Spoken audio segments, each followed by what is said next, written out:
All models are wrong. Some are useful. Honest.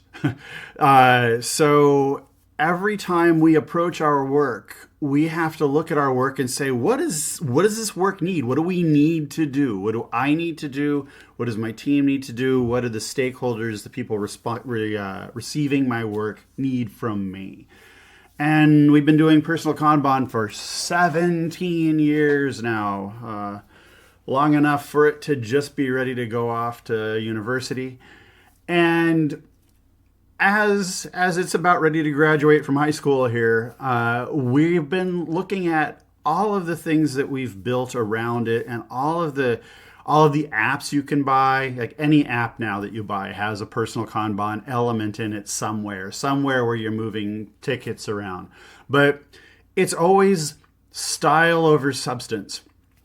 And one of the problems that we have, whether it's the Agile Manifesto or whether it's GTD or whether it's Scrum or any of the things that people do to try and control their work, we tend to think of these things as sacrosanct, as sacred, as self-contained, as some other stupid S word that just locks us into certain actions that we shouldn't be taking given the work that we have. So right now, Tony Ann and I are relaunching the Personal Kanban website, and we've been looking at all of the content that's up there, like years and years and years of content and thinking that we've done.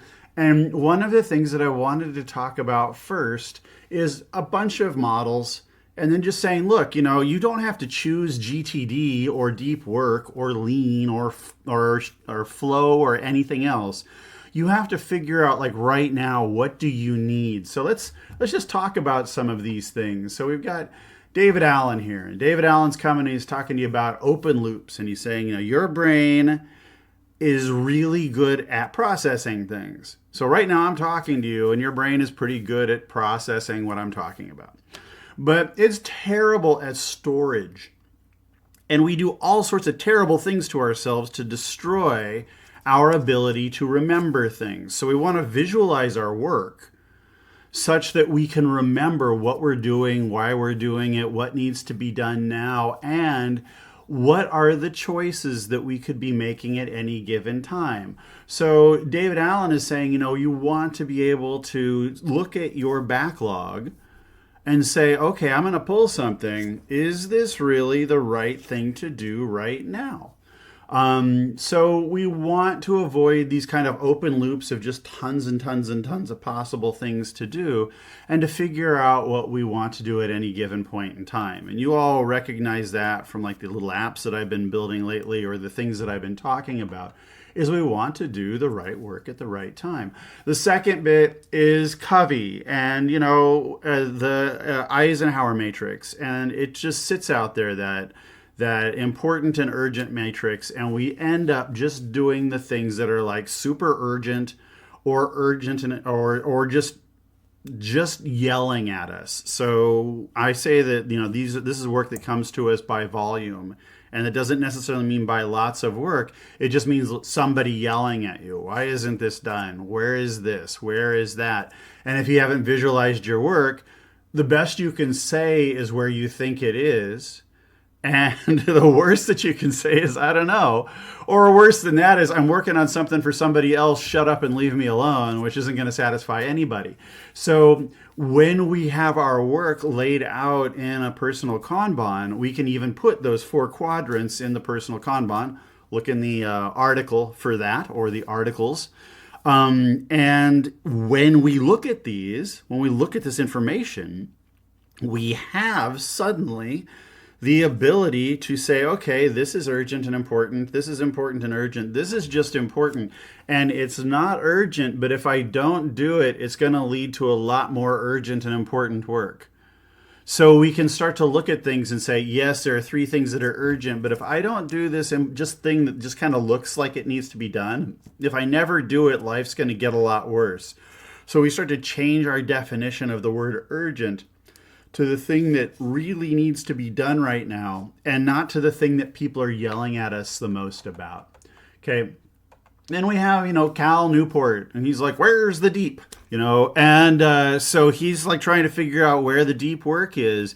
And one of the dangers with Kanban is that you get stuck in this productivity mode where you're moving your tickets all the time.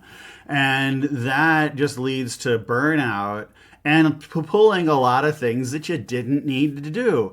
So what it also leads to is you trying to move the tickets as quickly as possible. And the goal isn't throughput. The goal isn't how many of these things can I get done. It's can I get these things done in a way that they don't come back.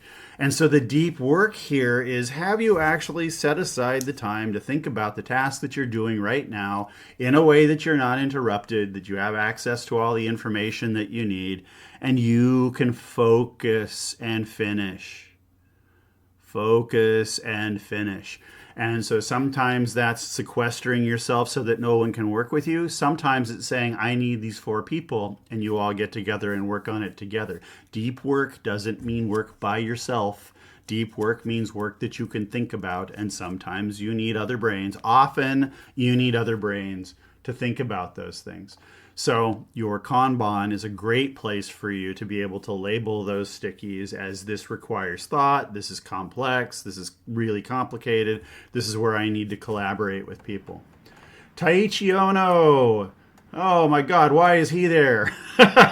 He's just worried about building cars. Well, what he's worried about is, have you got the focus that you need in your system to get your work done? Does your system understand itself? Can it get that work done? So you want to stop treating your board like, I got to do this, I got to do this, I got to do this, and you treat it as a production system. In order to do this, I need these things. In order for this to be done successfully, I need to understand this. In order for this problem to be solved, I need to investigate these things. Think about your work. All right. And then lastly, our last model human here is Mihai Csikszentmihalyi. And he's the flow guy. There's links to all of this in the article. So if you go back and look at the article, all of the links are there for all of these people's books, all of these people's thinking, all of these people's goodness that has to be taken together. You can't just go out and say, I'm going to become a flow person, because you can't become a flow person if you don't understand how your work flows. So no Csikszentmihalyi without Ono. No Ono without Cal Newport. No Cal Newport with, you see where I'm going? Is that we want our boards to be able to visualize how all of these people come together and where these people as lenses collide, right? So we have capture everything, make sure your process is totally complete from Dave Allen. We have Newport saying, you want to eliminate the shallow, so you want to go deep. And so you kind of have these things where you're like overly focusing, or you're not focusing enough, or you're focusing on different things. Recognize that your different pieces of work requires an Allen approach or a Newport approach, a Covey approach or an Ono approach, a Csikszentmihalyi or an Allen approach, a Covey or an Allen, an Ono or an Allen, or some mix of the 6 of these people, or Jim and Tony or whoever. There's a million models out there of ways to model your work. All of them are wrong. Some of them are useful. You want to make sure that your board is always something that you're looking at on a regular basis to make sure that the right things are being moved, that you understand whether this work is important or urgent or something in between, that you're understanding that you have to focus on some things, that you know that if you don't have whip limits, you're always going to overload yourselves, and that if you don't have these 4 things, you can't play in the flow pool. You just can't.